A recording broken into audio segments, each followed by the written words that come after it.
நம்ம ஒரு டிசிஷன் எடுக்கிறோன்னா அதில் ஸ்ட்ராங்காக எடுக்கணும்ல. அது வந்து என்ன ஆக போகுதுன்றது அடுத்த கட்டம். ஆனால் அந்த டிசிஷன் எடுக்கக்கூடிய கான்ஃபிடென்ட் நம்ம நம்ம கிட்ட கொடுக்குறப்போ, அது இந்த வயசில் கொடுக்குறப்போ அது வந்து இன்னும் நம்ம அதில் நிறையா கான்ஷியஸாக இருக்கணும்னு நினைக்கிறேன். ஸோ அதை நான் கிட்ட கொடுத்துல நான் ரொம்ப பெருமையாக ஃபீல் பண்ணுறேன். ஆக்ஷனாக சினிமாவில் பண்ணுறப்போ ஒரு சில போஸஸ்லாம் மெயின்டைன் பண்ணணும்னு சொல்லுவாங்க பேசிக்காக. பார்க்குறப்போ அது நல்லா இருக்கும்ன்றதுக்காக. அண்ட் ரியாக்ஷன்ஸ் நிறையா நடக்கிறப்போ அதை வந்து அனல் அரசு சார்கிட்ட நான் நிறையா எடுத்துக்கிட்டேன். பிகாஸ் அதில் அவர் வந்து செமையாக பண்ணுவார். ரொம்ப happy. And first of all Sethu மாமா பையன் வந்து பண்ணுறாங்க ஹீரோவா அப்படிங்கிறப்போ எக்ஸைட்டடாக இருந்தது. கூட ஒர்க் பண்ணுறப்போ நிறைய கற்றுக்குறாங்க, நிறைய பண்ணாங்க, நிறைய விஷயங்கள் ஒர்க் அவுட் பண்ணாங்க. அது நேரில் பார்க்கும்போது வந்து ரொம்ப சந்தோஷமாக இருந்துச்சு. சூர்யா கூட இவ்வளோ பெரிய ஸ்டார் காஸ்ட் கூட பண்ணுறது இட்ஸ் ரியலி சின்ன சின்ன விஷயம் இருந்தாலும் it creates a big impact. இவ்வளோ நாள் ஸ்க்ரீனில் வந்து ரொம்ப ரக்கடாக ரவுடிசம் பண்ணுற அப்படி தான் பார்த்துருப்போம் நம்ம நிறையா. இதில் வந்து ரொம்ப அதுலேருந்து மாறுபட்டு ஒரு கதாபாத்திரம் அப்படின்னு நினைக்கிறேன். ரொம்ப இன்ட்ரெஸ்டிங்காக இருந்தது. கரெக்டாக யார் யாருக்கெல்லாம் என்ன வேணும்னு நோட் பண்ணுவார் போல அனல் சார் உட்காந்து. இவங்களை இதில் யூஸ் பண்ணல, பேசாமல் இதில் யூஸ் பண்ணிட வேண்டியதான் அப்படின்னு.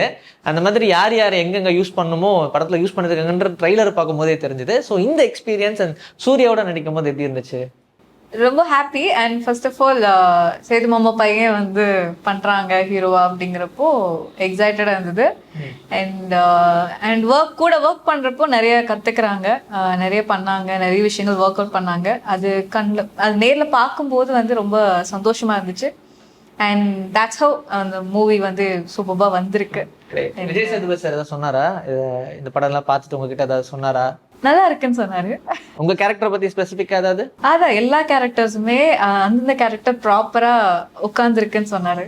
So yeah. அண்ட் வர்ஷா, மலையாளத்துல போஷானால அந்த படம் முடிஞ்சதுக்கு அப்புறம் இங்க ஃபீனிக்ஸ் ஜர்னி தமிழ் வருமா உங்களுக்கு? பேச ரொம்ப நல்லா வரும். ஓ, மலையாளத்துல பார்த்தனோ கன்ஃபியூஷன் ஆயி. இல்லை, ஆக்சுவலாக நான் பிறந்தது வந்து சென்னையில் தான். பேசிக்காக கேரளா தான், பட் பிறந்ததெல்லாம் சென்னை. வீட்டிலலாம் மோஸ்ட்டாக தமிழ் தான் பேசுவாங்க. ஸோ இவ்வளோ நல்லா பேசுறீங்க. அந்த படம் பார்த்ததுக்கு அப்புறம் கொஞ்சம் பயந்துட்டேன். உங்களுக்கு தமிழ் தெரியுமா தெரியாதுன்னு. இல்லை, தமிழ் பேசுவேன். பட் வே ஃபீனிக்ஸ் வந்து it's a wonderful experience. And Surya கூட இவ்வளோ பெரிய ஸ்டார் காஸ்ட் கூட பண்ணுறது இட்ஸ் ரியலி சின்ன சின்ன விஷயம் இருந்தாலும் it creates a big impact. So great to be a part of it. உங்களுடைய கதாபாத்திரத்தை பற்றி சொல்லுங்க இந்த படத்தில். நான் வந்து அபியோட ஃப்ரெண்டோட அம்மாலேருந்து அபியோட அம்மாவாக ப்ரமோட் ஆயிருக்கேன் இந்த படத்தில். So happy. அண்டு தம்பி சொன்னார் 110 கிலோலேருந்து இறங்கினேன்னு. படம் நடிச்சிட்டு இருந்தப்பையும் நான் 95 கிலோ தான், இப்பயும் 95 கிலோ தான். எனக்கு அதில் எந்த மாற்றமும் ஒரு ஹார்ட் ஒர்க் பண்ணியிருக்காரு. நீங்கள் வெயிட்டை மெயின்டைன் பண்ணியிருக்கேன். ஆமாம், அதில் எந்த குறையும் வைக்கல. ஃபீனிக்ஸ் வந்து ஒரு வண்டர்ஃபுல் எக்ஸ்பீரியன்ஸ். ஏன்னா வந்து அதான் சொன்னீங்கல்ல சார், வந்து யார் என்ன பண்ணலை அதை இவங்க இதில் ப்ளேஸ் பண்ணலாமான்னு. இவ்வளோ நாள் ஸ்க்ரீனில் வந்து ரொம்ப ரக்கடாக ரவுடிசம் பண்ணுற அப்படி தான் பார்த்துருப்போம் நம்ம நிறையா. இதில் வந்து ரொம்ப அதுலேருந்து மாறுபட்டு ஒரு கதாபாத்திரம் அப்படின்னு நினைக்கிறேன். ரொம்ப இன்ட்ரெஸ்டிங்காக இருந்தது. அந்த டான்ஸ் சீக்வென்ஸ் அதெல்லாமே ரொம்ப ரசித்தோம். அண்டு இவங்களோட ஹார்ட் ஒர்க்கெல்லாம் நான் கூட இருந்து பார்த்துருக்கேன். சூர்யாவாகட்டும், அந்த காக்கா மூட்டை விக்னேஷ் அவனாகட்டும், பாப்பா 2 பேரும் அவ்வளோ எஃபோர்ட் போட்டிருக்காங்க. அண்டு அபி வந்து எனக்கு டான்ஸராக நான் ஆஃப் ஸ்க்ரீன் பார்த்துருக்கேன். இதில் வந்து அவள் டான்ஸ் ஆடுறப்போ அவளுக்கு எக்ஸைட்மெண்ட் இருந்தோலையும் இவங்கெல்லாம் டான்ஸ் ஆடுறப்போ எனக்கு அவ்வளோ எக்ஸைட்மெண்ட். என்னால் இருக்கவே முடியல கேரவனில். இவங்க ஆடுறதே பார்த்துட்டு சார் நானும் இருக்கேன் அப்படியே வாக்கிங் போவேன் டான்ஸ் மாஸ்டர் முன்னாடி. சார் ஏதாவது இதில் சேர்த்துக்க முடியுமா, எனக்கு சேர்த்துக்க முடியுமா அப்படின்னு. ஸோ ரொம்ப நல்லா பண்ணியிருக்காங்க. எல்லா கிட்ஸுமே வந்து அவ்வளோ சூப்பராக பண்ணியிருக்காங்க. இது எனக்கு கிடைச்சது எனக்கு ரொம்ப பெரிய ஒரு emotional feeling. Great. And Surya, இப்போ மிக்ஸ் மார்ஷியல் ஆர்ட்ஸ் நீங்கள் கற்றுக்கிட்டீங்க, ஓகே. பட் அதை யூஸ் பண்ணுன்ற விஷயம் ஆல்ரெடி அனல் சார் ஃபிக்ஸ் பண்ணது தான், அதில் மாற்றமே கிடையாது. ஆனால் ஆன் ஸ்க்ரீனாக வரும்போது உங்களுடைய ப்ரெசன்ஸ் அண்ட் அவர் நினச்ச மாதிரி சிங்க் ஆச்சு. அது உங்களுக்கு எப்படி இருந்துச்சு? நிறையாவே சிங்க் ஆச்சு நான் நம்புகிறேன்.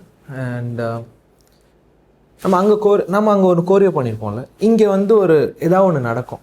ஸோ நம்ம ஆக்ஷனாக சினிமாவில் பண்ணுறப்போ ஒரு சில போஸஸ்லாம் மெயின்டைன் பண்ணணும்னு சொல்லுவாங்க பேசிக்காக. பார்க்குறப்போ அது நல்லா இருக்கும்ன்றதுக்காக.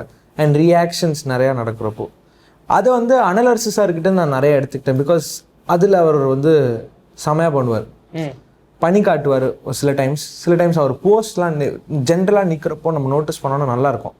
ஸோ அதுலேருந்து நான் கொஞ்சம் எடுத்து நான் பண்ணியிருக்கேன்னு நினைக்கிறேன். ஐ திங்க் அது அவரோட தானே சீக்வன்ஸே, ஃபைட் சீக்வன்ஸ்லாம். ஸோ அவரை நம்ம முடிஞ்ச அளவுக்கு இமிட்டேட் பண்ணால் முடிஞ்ச அளவுக்கு பிடிச்சிடலாம் ஃபைட்டை அப்படின்றதுக்காக. அண்ட் ஒரு மகனுக்கு கொடுக்கக்கூடிய ஒரு மரியாதை அப்படின்றது அப்பா கதை கேட்கும்போது நான் தெரிஞ்சுக்கிட்டேன். என்னன்னா ஸ்டோரி அவர் கேட்ட உடனே அவர் அக்செப்ட் பண்ணாமல் நான் எதுக்கும் சூர்யா கிட்ட ஒரு வார்த்தை கேட்டுறேன், அவர்கிட்ட ஒரு தடவை ஸ்டோரி சொல்லுங்க அப்படின்னு சொன்ன விதம் அது எனக்கு ரொம்ப பிடிச்சிருந்துச்சு. ஆஸ் அ ஒரு சன்னா நீங்கள் எப்படி அட்மையர் பண்ணுறீங்க உங்கள் ஃபாதரை? எனக்கு ரொம்ப சந்தோஷமாக இருந்துச்சு. Okay, we have all right. ஏன்னா நம்ம ஒரு டிசிஷன் எடுக்கிறோன்னா அதில் ஸ்ட்ராங்காக எடுக்கணும்ல. அது அது வந்து என்ன ஆக போகுதுன்றது அடுத்த கட்டம். ஆனால் அந்த டிசிஷன் எடுக்கக்கூடிய கான்ஃபிடென்ட் நம்ம கிட்ட கொடுக்குறப்போ, அது இந்த வயசில் கொடுக்குறப்போ அது வந்து இன்னும் நம்ம அதில் நிறையா கான்ஷியஸாக இருக்கணும்னு நினைக்கிறேன். ஸோ அதை நான் கிட்ட கொடுத்துல நான் ரொம்ப பெருமையாக ஃபீல் பண்ணுறேன். It gave me more confident to do this film. Okay, நம்ம மேலே நம்பி கொடுக்குறாங்க, அப்பா நம்மளை நம்புறாரு, அதே மாதிரி மாஸ்டர் நம்மக்கிட்ட நம்பி ஒரு கதை சொல்கிறார், நம்ம அதை ஸ்ட்ராங்காக பண்ணணுன்ற ஒரு எண்ணம் இருக்குது.